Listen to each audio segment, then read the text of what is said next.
In this section, we're going to start building our game environment, and we're going to use the Unity terrain tools that are built in. So for that, you're going to need a new project, and into that new project, I want you to bring the Unity package that is attached to this lecture.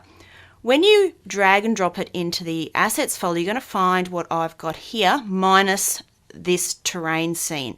So I've created this terrain scene. It's actually what you're looking at now, which is a brand new empty scene. There's nothing in there. But you will see that there's this Viking village. Now, I was just going to skip over this and leave it there, but I'm sure you're going to double click on it and open it just to have a look at what's in there. So let's have a look.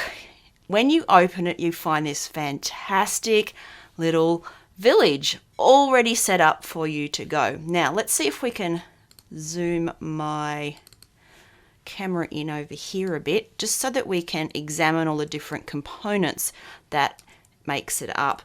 Okay, so first of all, you'll be able to see that there's these two areas at the back. Now, these are just meshes.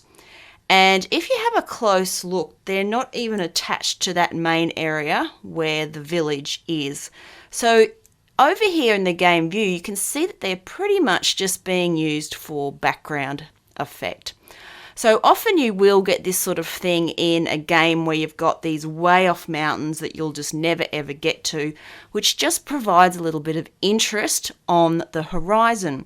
That's provided that your actual game environment has a horizon and you want to be able to see something behind it that breaks it up. Okay, now if we just zoom in a little closer here, you can see this fantastic little Viking village. Now it's made of this part here, which if you click on it, you're going to find out that it is a terrain.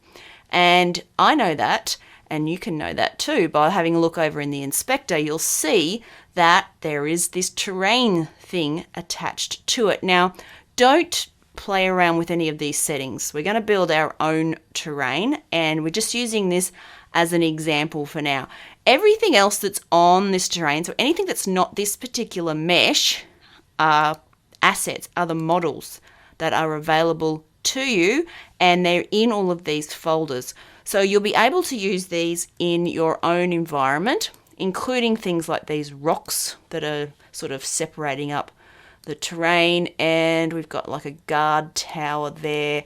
We've got this fencing, you could make some really interesting paths and restrict certain areas of your games with those sorts of things. There's ramps, and then there's this sort of lower fencing. And so, so there's plenty of assets to make a great little village, or at least an environment for your game. I've also included in this pack a set of terrain assets. So there's a folder called terrain assets. If you open that up, you'll see underneath there's trees in here. And then if I just go back, there's also bushes, which are sort of smaller trees, I guess, that just break up the landscape, and then a whole bunch of grasses that we can use. And also another pack called the Ionic Texture Pack, where there's a whole bunch of seamless textures to use on your ground. Now, of course, you can also use textures from textures.com if you like, but you've got plenty of stuff in this package that I've just given you. Now, what I would suggest, so we don't get all of this stuff that we're about to create and you've just brought in muddled up, is to right click and create a new folder in here, call it resources, and then just drag and drop every other folder that's in here into resources. And I'm just going to leave my terrain scene out of it.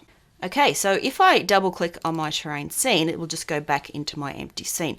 Okay, so get your project to this point, and then we'll start to create a terrain. So to create a terrain, in your hierarchy, right click, 3D object, terrain. Now this will give you a great big plane, which is actually a terrain mesh.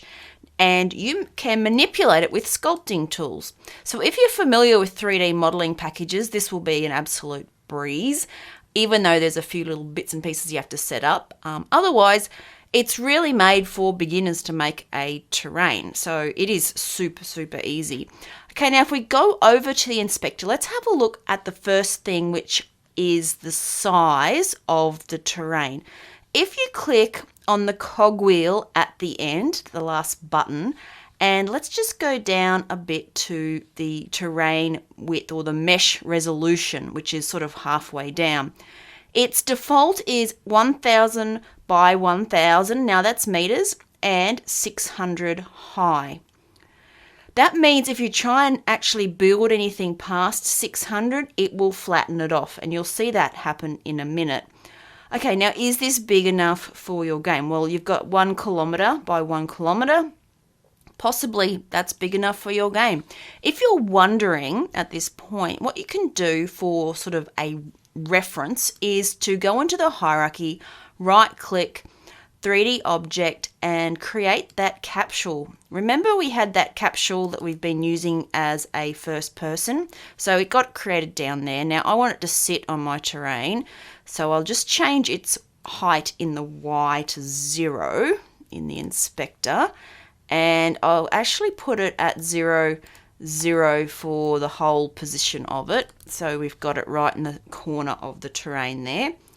And then you can kind of move it around if you want to, and then lift it up just a little bit so it's kind of sitting on there. And then anytime if you sort of double click on that capsule, you'll be able to see the terrain as the capsule sees the terrain. Now, if you're not seeing the terrain over in the game view like I am, remember that you just align it up like you'd like to see it here in the scene. Oh, it's actually a lot bigger than you think when you start zooming out. And then go main camera, game object, and align with view. Okay, so go back to our capsule. It's just down there. So, you know, that's a fair way. And it's going to take quite a while to traverse that when there's mountains and there's a village and there's zombies everywhere, etc., etc. And of course, you can come back and make it larger later. However, just be careful when you do that because it will stretch whatever you've done in your terrain out. So maybe best just to consider how big you want it to begin with. Of course, the bigger you make it, the more processor heavy it will be when you've finished it. So you don't necessarily want it to be larger than that. And if you really want a game that kind of goes for a very long way, you could add another terrain because you can add more terrain objects and sort of snap them together.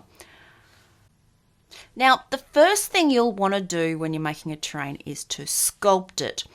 So you need to select your terrain in the hierarchy. Then we need to get our terrain in the scene view. And I'm just going to make my scene view bigger because a lot of this is going to happen in the scene view. And we'll just zoom out so we can see it all. And so now you can see the size. I don't know if you can see that little pin prick that my character is taking up on the screen. I think it's like 1 pixel. And that's how big the entire terrain is for that particular character or the size of a character. But now we can start creating different heights. Now back in the inspector, select the Paintbrush Tool, which is the second button along. Underneath that there's a drop down box, and yours might be set to something else other than mine because I was using it just before. We want to go to the top one though, raise or lower terrain. Select that. Now that's going to let you paint the heights onto the terrain. So there's a brush size. Now let me bring my mouse over the terrain. You'll see that's my brush size there. If I dial that up, oh, that's absolutely enormous. So it will affect more of the terrain. So that's only a tiny little bit. And then the opacity is basically how much effort you require to apply that particular brush to the surface. So it's really about blending with what's already there. So if you had it at like full opacity, it's just going to replace whatever is there. If it's about half, it will be half of what's already there. Of course, there's nothing there at the moment except flat terrain. So just set a brush size about the size that I've got and the same sort of opacity, and then just start drawing on the terrain and have a look what you get. Now, by drawing, I mean hold down the left mouse button and then just drag the mouse around like that. And you can see how I'm getting nice smooth mountains forming. These brushes also come in different shapes. So if you were to select the star one and put that over here and just click a few times, you're going to get some stars, albeit very unnatural looking. If you don't like what you've got at any point, you can just select something else like a rounder brush and then just shift select it and paint over the top. So hold down the shift key and then just drag your mouse around and it will lower everything down for you and even eventually get rid of it. Okay, so without shift, it's going to lift the terrain up, and with shift, it's going to push the terrain down. So that's your sculpting tool, and have a bit of a play around with that and see what you can come up with. Just with different opacities, different brushes. So if I turn the brush down really small and I use it in here, then I'll get like a real strong ridge going on down there. As you can see if we zoom in. And then I can also use that same brush to put more detail over here. Again, that's not looking particularly natural, but it's more about just sort of getting used to the effects of how that sculpture tool works. And by no means is creating a realistic looking terrain easy. It's quite a challenge, and you want to think about what a real terrain looks like, and you know, whether it's got sort of jagged edges or it's really smooth. Often you're not going to find terrain that looks like this that I've got here because it's not smooth. Terrain is kind of really interesting, and you want to use different sized brushes to make sort of different sized peaks, you know, so like I'm doing here, and coming down in size of brush, not as dramatically as I have there because that's obviously too much. But now I started with a bigger brush, and now I'm just using a slightly smaller brush than before to get something that's just a little bit more interesting. While we're at the beginning of this section, I'm going to set a little bit of a challenge that we'll keep adding to as we go through. And what we're going to do is recreate Blood Gulch from Halo Multiplayer. So here's an image of what it looks like. The first step for you is therefore to actually sculpt a terrain to match the sort of heights that you can see in this image. Don't worry about the textures or the buildings. We just want sort of the heights going on. So what I'd like you to do before the next video is actually sculpt this with the tools for the sculpture. And then in the next video, we'll come back and start talking about putting textures onto the terrain.